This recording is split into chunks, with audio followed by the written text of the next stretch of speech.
안녕하세요. 서울에서 의류 디자이너로 활동 중인 40대 여성입니다. 세상을 살다 보면 저와 비슷한 생각을 가진 사람이 있는 한편 도저히 이해할 수 없는 가치관을 가지고 살아가는 사람들이 있었습니다. 제가 그런 사람을 만날 줄 꿈에도 몰랐는데 늦은 나이에 최악의 사람들을 만나게 되었네요.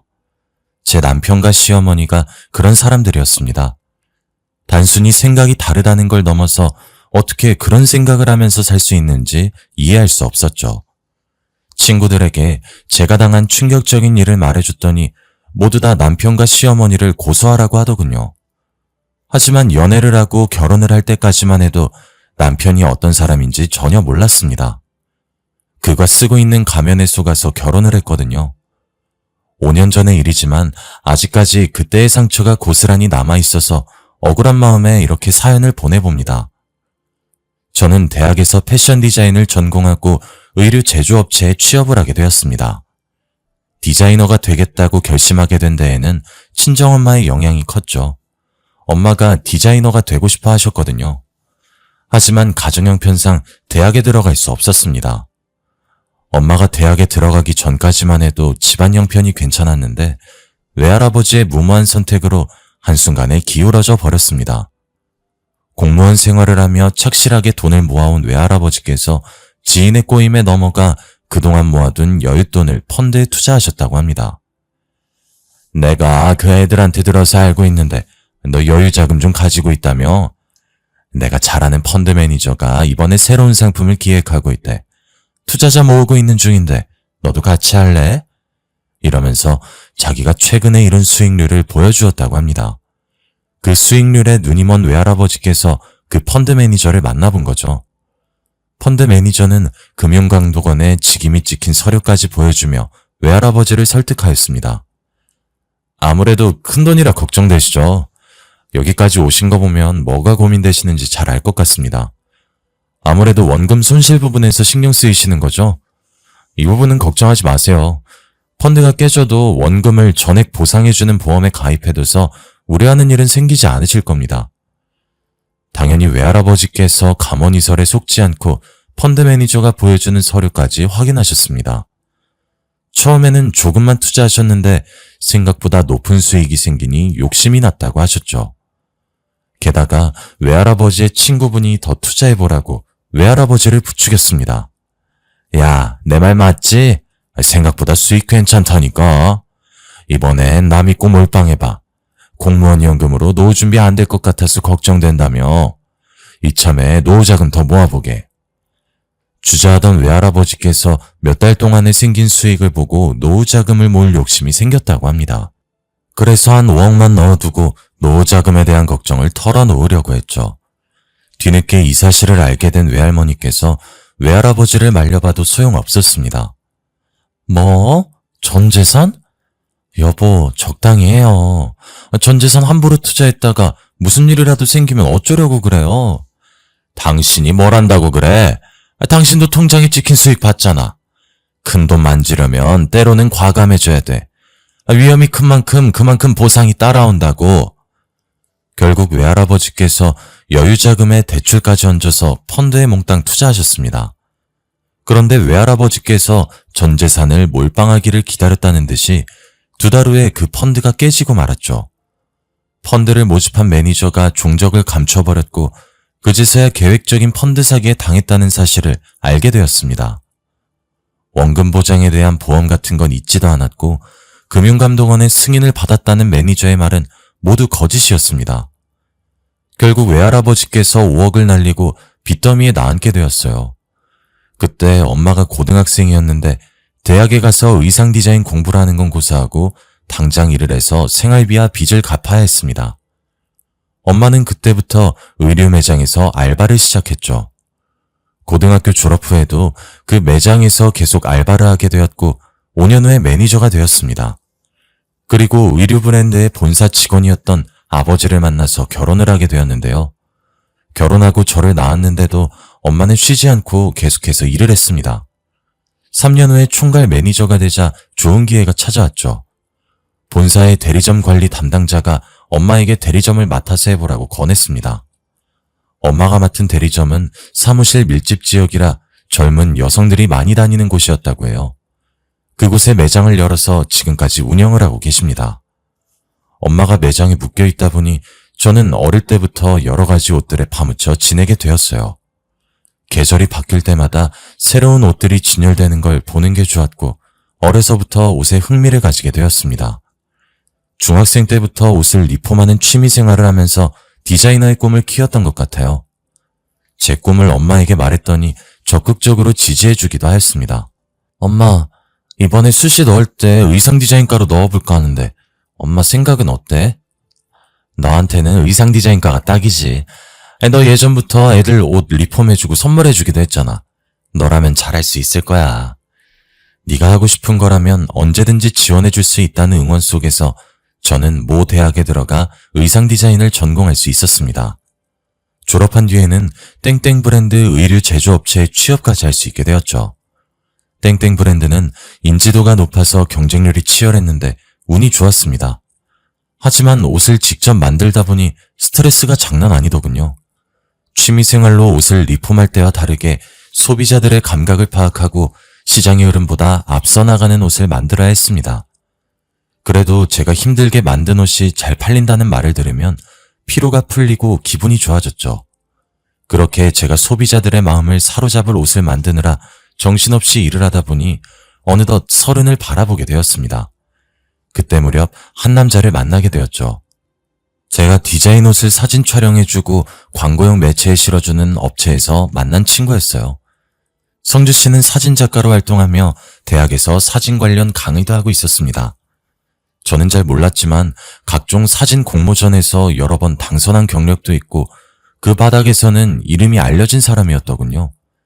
사진 작가답게 섬세한 감각도 있고 감수성이 풍부한 성격을 가지고 있어서 저랑 잘 맞았습니다. 저랑 이야기가 잘 통해서 끌리는 것도 있었죠. 그러다 난감한 일이 일어난 적이 있었습니다. 제품의 사진을 촬영하러 스튜디오로 갔는데 모델이 말도 없이 잠적했다고 하더라고요. 효진 씨, 어쩌죠? 섭외해놓은 모델이 갑자기 펑크를 냈어요. 지금 다른 모델을 섭외하고 있는데 이미지에 맞는 모델을 찾는 게 쉽지가 않네요. 할 수 없죠. 모델 섭외되면 연락 주세요. 그날 촬영은 취소됐다고 생각하고 돌아섰는데 성주 씨가 저를 불러세우더군요. 잠깐만요. 여기 한번 서보세요. 성주 씨가 저를 촬영 세트 앞에 세우더니 카메라로 이리저리 살펴보고 몇 가지 포즈를 취해보라고 하였습니다. 저는 당연히 당황스러워하면서 성주 씨가 하라는 대로 포즈를 취해보긴 했었죠. 사진을 몇 장 찍어보고 감상하고 있길래 제가 성주 씨 곁으로 가서 사진을 보며 물었습니다. 성주 씨, 갑자기 제 사진은 왜 찍으세요? 아주 좋은데. 효진 씨가 직접 모델해보는 건 어때요? 네? 아니요, 전 모델해본 적도 없고 그럴 생각도 없어요. 지금 출시된 옷이랑 효진 씨랑 잘 어울려요. 시험 삼아 한번 해보죠. 어차피 적당한 모델도 없잖아요. 성주 씨가 계속 급하지 않냐고 모델 찾을 시간 어디 있냐고 하길래 촬영을 하게 되었습니다. 처음에는 어색했지만 몇 번 하다 보니 어느 정도 익숙해지더라고요. 그동안 본 게 좀 있어서 모델이 했던 포즈들을 따라했던 것 같습니다. 다행히 성주 씨 반응도 괜찮더군요. 그래요, 딱 그 자세요. 허리에 손 얹으시고, 좋아요. 웃으면서 턴 한 번. 오케이. 의자 잡고 앞 보면서 방긋 웃고, 좋아요. 성주 씨가 계속해서 다른 포즈를 요구하면서 쉴 새 없이 플래시를 터뜨렸어요. 이게 잘 될까 싶었는데 제가 찍은 제품 사진이 생각보다 많이 팔리더라고요. 반응이 좋아서 성주 씨도 저도 무척이나 기뻐했습니다. 효진 씨 축하해요. 제 예상보다 반응이 좋아서 다행이에요. 모두 성주 씨가 잘 찍어주신 덕분이에요. 고마워요. 우리 팀끼리 축하주 좀 마실까요? 오늘 다들 약속 없으시죠? 그날 밤 저희 팀끼리 자축하는 의미에서 회식 자리를 만들었습니다. 근데 그 자리에서 성주 씨가 제게 만나는 사람이 있냐고 묻는 거 있죠? 효진 씨, 혹시 만나는 사람 없나요? 효진 씨 진짜 인기 많을 것 같은데. 아니요, 저 인기 없어요. 오히려 성주 씨가 많을 것 같은데요. 저도 인기 없어요. 이제 슬슬 연애도 해야 하는데 바빠서 연애를 못하겠네요. 아무래도 혼전순결이라 만나기도 어려운 것 같아요. 혼전순결이요? 성주씨 교회 다니세요? 네? 네, 맞아요. 효진씨도 교회 다닌다고 들었는데 어디 교회 다니세요? 네, 저 땡땡교회 다녀요. 성주씨는요? 아, 교회요? 뭐였지? 별로 안 마셨는데 술에 취했나? 기억이 안 나네. 성주씨가 술에 취했는지 교회 이름이 생각이 안 난다고 하더라고요. 그러면서 이렇게 예쁘고 잘난 여자가 왜 남자가 없냐는 말을 계속했습니다. 저는 술김에 한 농담이라고 생각하고 가볍게 받아 넘겼어요. 그런데 성주씨가 갑자기 일어나서 바람을 쐬러 가자고 하는 거 있죠? 다른 팀원들은 저희가 무슨 말하는지 신경도 쓰고 있지 않아서 얼떨결에 같이 나가서 찬바람을 좀 쐈죠. 술집 앞에서 멍하니 서 있다가 포장마차 하나를 발견했습니다. 포장마차에 김국을 팔길래 반가웠죠. 저희 엄마가 해남 사람이라 김국을 자주 해줬거든요. 우와, 여기 김국을 다 파네요? 김국 파는 거 처음 본다. 김국? 김국이 뭔데요? 말 그대로 김으로 만든 국이에요. 저희 엄마가 바닷사람이라 어렸을 때 자주 해줬거든요. 저 한 번도 먹어본 적 없는데 저기 들어가서 소주에 김국 먹어볼까요? 아, 그럴까요? 술도 알딸딸하게 취했겠다. 김국을 보고 신나서 성주씨와 단둘이 술을 마시게 되었습니다. 김국에 대한 추억을 이야기하며 엄마 덕분에 의상 디자이너를 꿈꾼 순간까지 털어놓게 되었죠. 그렇게 성주씨와 친해져서 술친구가 되었습니다. 식성이나 주량이 저랑 비슷해서 편했거든요. 자연스럽게 사이가 가까워지다 보니 팀원들이 저희 둘이 사귀는 거 아니냐고 놀리기 바빴습니다. 처음에는 아니라고 딱 잡아댔지만 성주씨랑 사귀면 어떤 기분일까 궁금한 마음이 들더군요. 그래서 이번 주 토요일에 산을 타고 막걸리 한잔하자는 제안에 주말에도 만나다 보니 자연스럽게 교제하게 되었습니다. 이때부터 성주씨라고 부르던 게 성주 오빠라고 부르게 되었네요. 그렇게 사귄 지 1년 3개월쯤 되었을 때였습니다. 오빠가 결혼 이야기를 꺼내더군요. 결혼 정년기를 훌쩍 넘겼고 프로포즈를 거절할 만큼 오빠한테 흠이 있는 것도 아니었습니다. 게다가 오빠도 혼전순결을 고집할 만큼 독실한 기독교인이었으니까요. 이런 사람 만나기 힘들다는 생각이 또 들어서 제가 망설이고 있으니 시어머니도 결혼을 서두르라고 했습니다. 너 올해 나이가 몇 살이라고 했지? 지금 임신해도 노산이라서 건강해친다. 딱 하나만 낳아도 되니까 얼른 결혼해서 애 가져야지. 뭘 망설이고 있어? 어머님, 아무리 그래도 앞으로 인생이 걸린 중요한 문제인데 다음 달은 너무 빠른 것 같아요. 빠르긴 뭐가 빨라? 나는 20살 때 맞선 보고 일주일 뒤에 바로 시 올렸다. 그때랑 지금은 다르죠. 지금은 제가 하는 일도 있고. 제가 애둘러서 거절하려고 하는데 오빠가 더하더군요. 얼른 결혼하자고 시어머니보다 더 심하게 재촉을 하고 있었습니다. 결혼하면 일 못하는 것도 아니잖아. 엄마, 내가 알아보니까 보름 뒤에 좋은 식장에 자리가 비었다고 하더라. 내가 그때 하겠다고 예약했는데 거기 식장 한번 보러 가게. 뭐? 오빠, 나한테 말도 안 하고 막 정하면 어떡해. 너도 좋아할 거야. 거기 결혼식장 자리 없어서 결혼 못해. 적어도 1년 전엔 예약해야 한대. 그래도 상의를 해야지. 정식으로 결혼 이야기가 오간 것도 아닌데. 제가 기분 나쁘다고 온몸으로 표현했는데도 오빠는 신경도 쓰지 않았죠. 절대 안 된다고 소리쳐도 보름 뒤에 식을 올리기로 결정해버린 것입니다. 저와 친정의 상의나 허락을 받지도 않았는데 일어난 일이었죠. 화가 난 제가 오빠를 따로 불러내서 잔소리를 해봐도 소용없었습니다. 오빠, 갑자기 왜 그래? 나한테 결혼 이야기 꺼낸 적도 없잖아. 이렇게 식장도 잡아버리면 어떡해. 나는 어떤 식장인지 보지도 못했잖아. 그리고 내 스케줄은 어쩌고? 우리 엄마도 안 보고 이러는 게 어딨어. 말 못해서 미안해. 우리 엄마가 아파서 그래. 암이래. 효진이, 너도 내가 외동인 거 알고 있잖아. 내가 급한 마음에 정해버려서 미안해. 장모님께 잘 말씀드릴 거니까 걱정하지 마. 뭐라고? 암? 심각하신 거야? 그걸 왜 이제야 말했어? 오빠 표정이 어두운 게 시어머니께서 얼마 안 남은 것 같더군요. 그래서 오빠를 이해하려고 노력했습니다. 저라도 우리 엄마가 그러면 얼른 결혼하는 모습을 보여드리고 손주도 안겨드리고 싶어서 애가 탔을 것 같거든요. 그런데 제가 잠깐 화장실을 다녀오면서 오빠와 시어머니가 하는 말을 들었는데 이상한 느낌이 들었습니다. 결혼을 두고 둘이서 뭔가 거래를 하는 것 같더라고요. 엄마, 이제 됐지? 약속한 대로 해줘. 조금만 더 기다려라. 씨 올리고 혼인신고하면 따로 챙겨주마. 엄마, 왜 말이 또 달라져? 며느리 데려오면 바로 준다고 했잖아. 너야말로 말 지어내지 마라. 내가 분명히 결혼하고 손주 나오면 준다고 했어. 넌 엄마도 못 믿어? 그런 게 아니라 하여튼 5억이야. 확실히 약속 지켜야 돼. 그건 걱정하지 말고 혼인신고서만 들고 와. 5억이라니 저희가 결혼할 때 주는 자금을 말하는 걸까요? 제가 오빠에게 물어보니 오빠가 맞다고 하길래 의심하지 않았습니다. 1년 넘게 만난 남자고 오빠가 시어머니가 아프다는 걸 여러 번 말하고 괴로워했거든요. 이제 곧 운명을 다할 사람에게 돈 달라는 말을 하는 게 힘들다고 했습니다. 그렇다고 해서 주는 돈을 마다할 수도 없으니 주시는 돈은 받고 시어머니도 만족해 하시길 바라며 기다렸습니다. 묵묵히 남편과 함께 결혼 준비를 하고 식을 마쳤죠.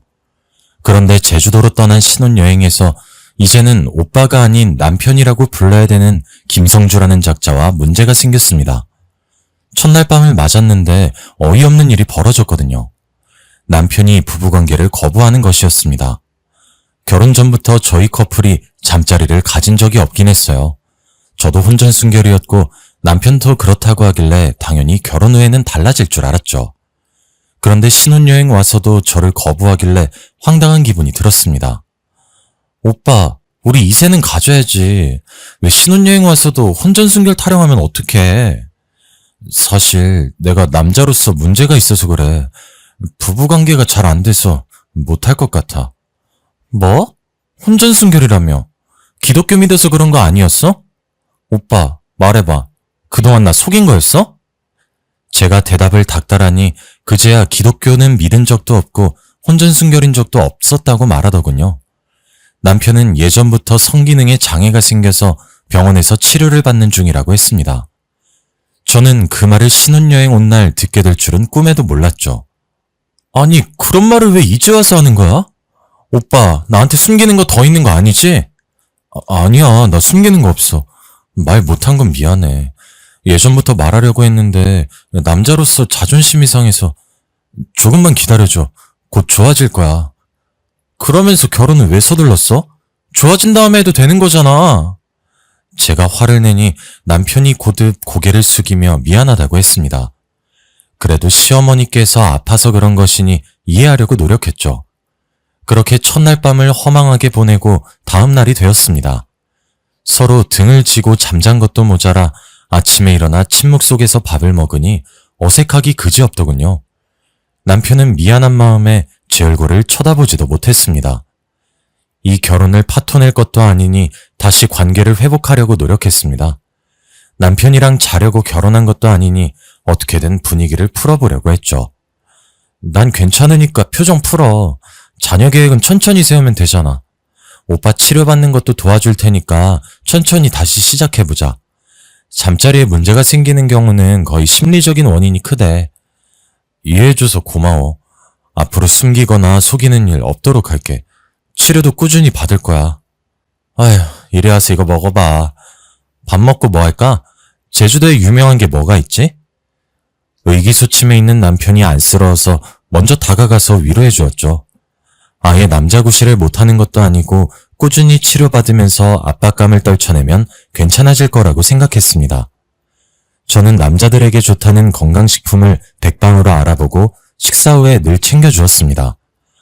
밤마다 부담스러워하는 남편을 위해 잠자리를 닥달하지 않고 기다리기도 했죠. 하지만 친구들이 제 고민 상담을 듣고 이해가 안 간다는 표정을 지었습니다. 뭐? 잠자리를 못해? 그래놓고 결혼을 왜 서둘렀대?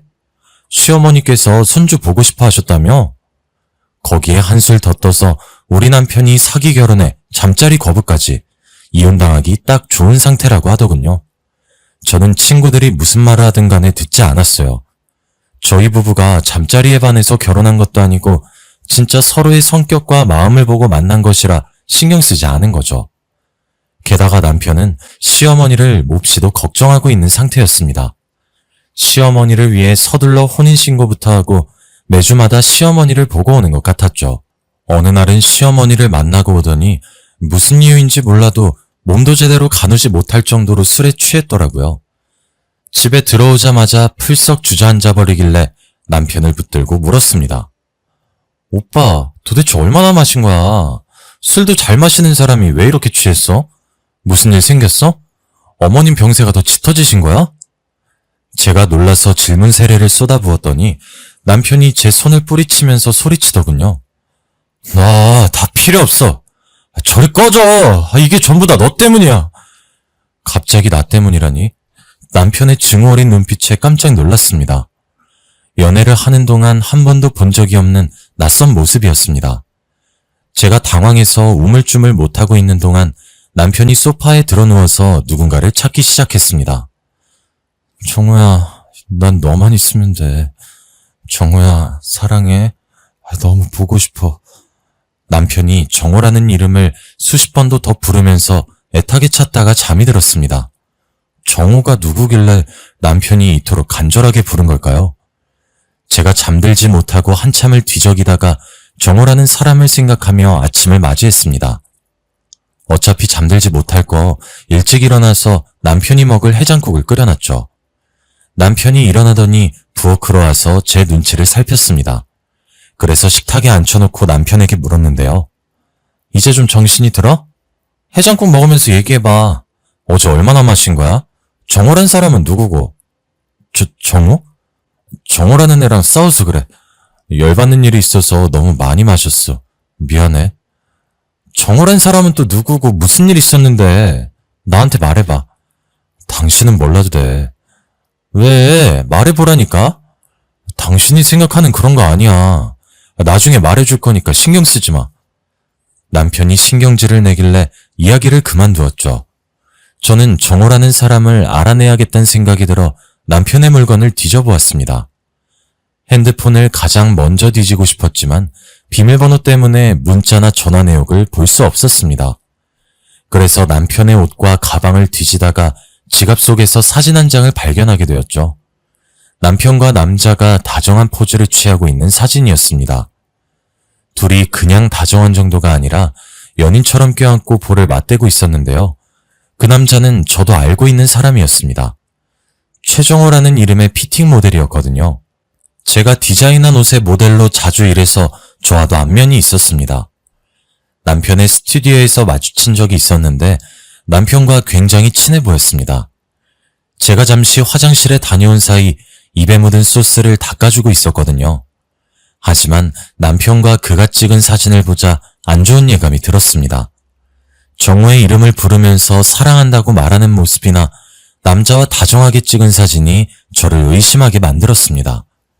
하지만 남편이 제 생각을 읽었다는 듯이 며칠 후에 저를 침대로 불렀습니다. 여보, 오래 기다렸지? 나 이제 준비됐어.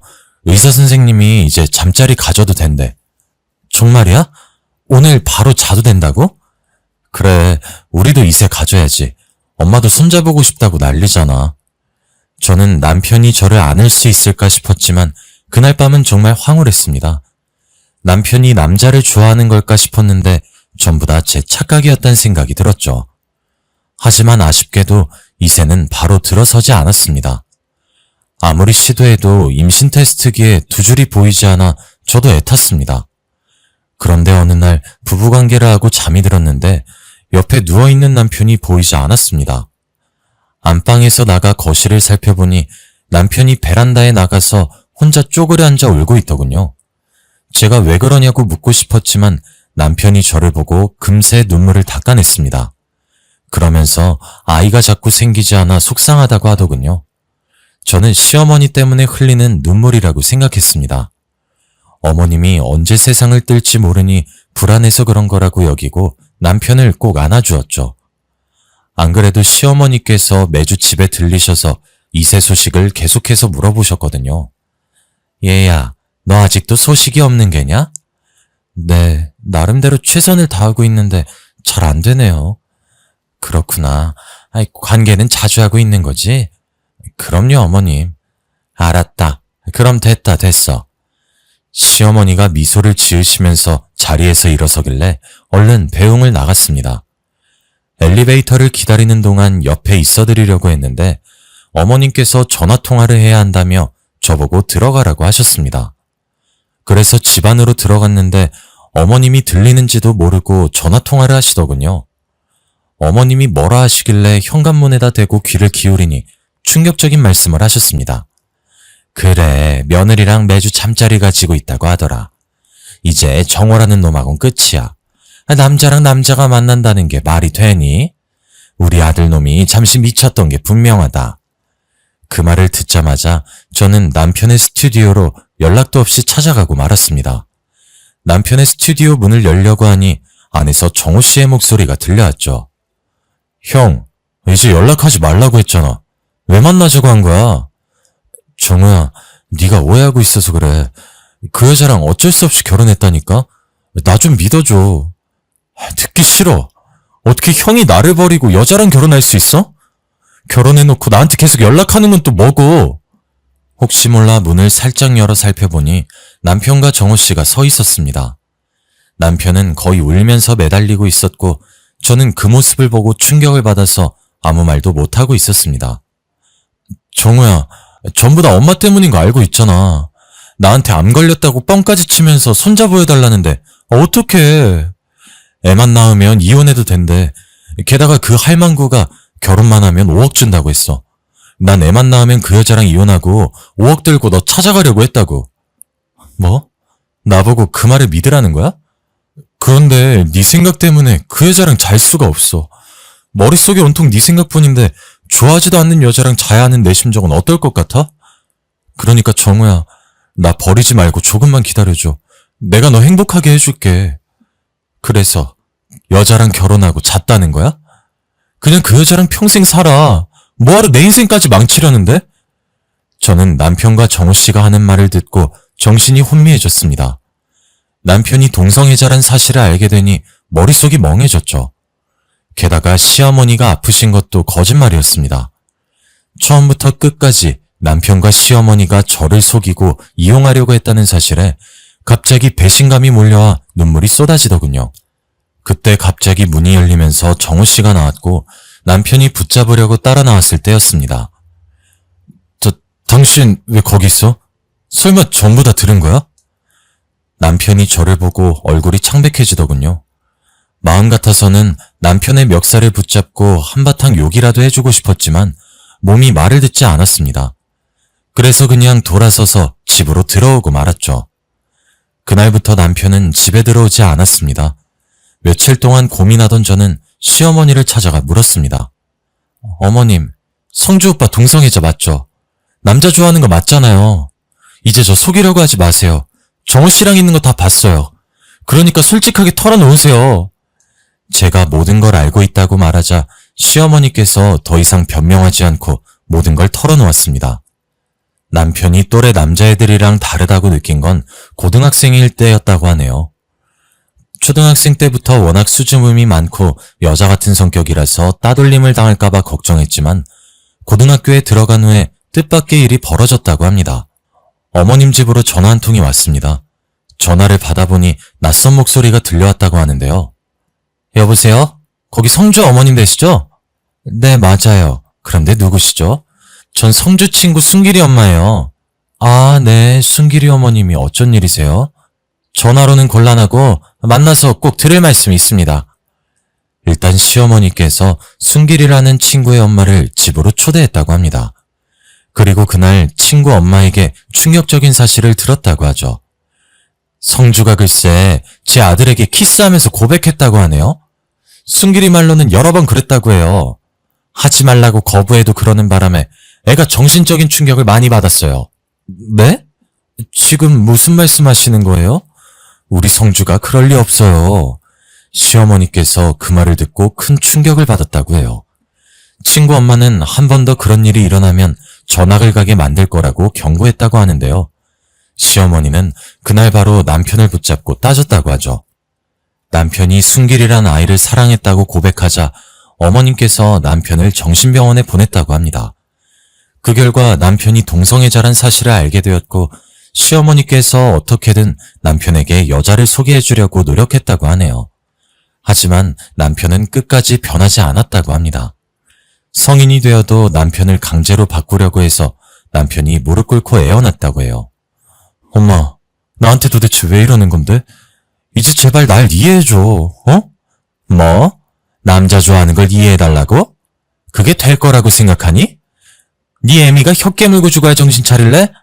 사내 구실 못하는 아들 두고 사느니 차라리 죽는 게 나아. 시어머니께서 아들이 보통 남자애들하고 다르다고 생각하고 윽박지르며 강압적으로 굴었어요. 강제로 동성연애를 막고 여자애들이랑 어울리게 만든 거죠. 그 결과 남편은 오히려 동성애인이 생기면 숨기고 시어머니를 피해 다녔다고 해요. 그러다 사진작가 일을 하면서 알게 된 정호 씨와 사귀게 되었는데 몰래 남편 뒤를 밟던 시어머니께서 그 사실을 알게 되었다고 합니다. 시어머니께서 남편이 정호 씨와 헤어지고 남들처럼 가정을 꾸리고 살길 원했다고 해요. 하지만 남편이 끝까지 정호 씨와 헤어지지 않자 시어머니께서 여자와 결혼하지 않으면 모자의 연을 끊고 의절하겠다고 협박까지 했다고 합니다. 그조차도 듣지 않아서 최후의 수단인 돈으로 회유했던 거죠. 진짜 여자랑 결혼해서 손자 하나만 낳아주면 5억을 주마. 그 뒤로 이혼하든 몰래 정호랑 만나든 신경 안 쓸 테니 제발 이번 한 번만 엄마 부탁 좀 들어주라. 어? 그 말에 넘어간 남편은 적당한 여자를 물색하다가 혼전순결을 고집했던 저와 결혼했던 것입니다. 남편은 제가 부부관계를 재촉할 것 같지 않아서 서둘러 결혼을 했던 겁니다. 저를 이용해 5억을 받고 정호 씨와 행복하게 살 날을 꿈꿨던 거죠. 저는 그것도 모르고 남편을 배려하며 잠자리를 가져왔습니다. 하지만 손자를 가져야 했던 남편은 울며 겨자 먹기 식으로 저와 원치 않는 관계를 가졌던 거예요. 저는 시어머니께 그 말을 전해 듣고 참아왔던 분노를 토해냈죠. 어떻게 저한테 이럴 수 있으세요? 오빠를 그렇게 만든 어머니가 더 나빠요. 왜 아들을 이해해주지 못하세요? 이렇게 결혼시키면 오빠가 이제 여자가 좋아졌다고 할 것 같았어요? 행복하다고 어머니께 감사하다고 할 것 같았냐고요. 그리고 오빠랑 어머님 사이에 낀 제 인생은 누구한테 보상받아야 해요? 네? 말씀 좀 해보세요. 두 모자의 농간에 놀아난 게 분하고 억울해서 악을 쓰면서 소리를 질렀습니다. 시어머니가 미안하다고 사과할 줄 알았는데 오히려 제게 맞받아치더군요. 이게 왜 내 잘못이야? 남편 하나 휘어잡지 못한 네 잘못이지. 무슨 수를 쓰든지 애만 가졌어 봐. 그럼 성주도 정신 차렸을 거 아니야? 내 말이 틀려? 네, 틀려요. 어머님은 며느리를 속여놓고 죄책감도 안 느껴지시나요? 저는 끝까지 어머님을 믿었는데 어떻게 저한테 이럴 수 있으시냐고요. 시어머니께서 끝까지 자신의 잘못을 인정하지 않으셨어요. 자기 방법이 맞다고 내가 잘못한 거라고 제 탓을 하시더군요. 저는 어쩔 수 없이 남편에게 이혼소송과 정신적인 피해 보상까지 청구하였습니다. 제가 소송했다고 말하자 시어머니께서 그제서야 제게 잘못했다고 매달렸지만 저는 봐줄 생각이 없습니다. 아직도 시어머니께서 제게 한 말을 기억하고 있으니까요. 그 충격이 가시지 않아서 다른 사람을 만나는 것도 힘들어졌습니다. 남편은 저랑 이혼한 뒤로 정호 씨를 찾아갔지만 버려졌다고 해요. 이걸 어떻게 알았냐면 저를 속이고 벌을 받는 것 같다고 제게 진심으로 사과하러 왔거든요. 혼전순결이라고 거짓말한 전부터 어머니가 아프다는 것, 저를 좋아하는 척한 것, 동성애자인 걸 숨긴 사실까지 모두 다 미안하다고 자기가 심각한 죄를 지었다고 고개를 숙였습니다. 계획적으로 접근해서 정말 미안해. 내가 그러면 안 됐는데 뒤늦게 후회가 돼. 정호랑 어떻게든 만나고 싶어서 미쳤었나 봐. 미안해. 정말 미안해. 그 사과를 들으니 분노보다 동정이 들더군요. 남편 말로는 정호 씨가 다른 남자랑 동거를 하고 있었는데 매일같이 찾아가 매달렸다가 정호 씨의 애인에게 심하게 맞았다고 해요. 지금은 스튜디오도 접고 정신과 치료를 받으면서 폐인처럼 살고 있다고 하네요. 이게 다 부모를 잘못 만나 제 인생은 물론 전 남편 인생까지 망가졌다는 생각이 들었습니다. 그래서 그에게 좋은 사람이 찾아오길 기도하고 있네요. 독실한 기독교인 저에게 이런 일이 생길 줄 몰랐는데 가장 가까운 사람이 저를 속이는 일이 생기네요. 저는 앞으로 어떤 사람을 만나고 누굴 믿어야 할지 몰라서 이렇게 사연을 보내봅니다. 하느님 말고 사람을 믿는 방법을 잊어버린 것 같은데 저는 어쩌면 좋을까요?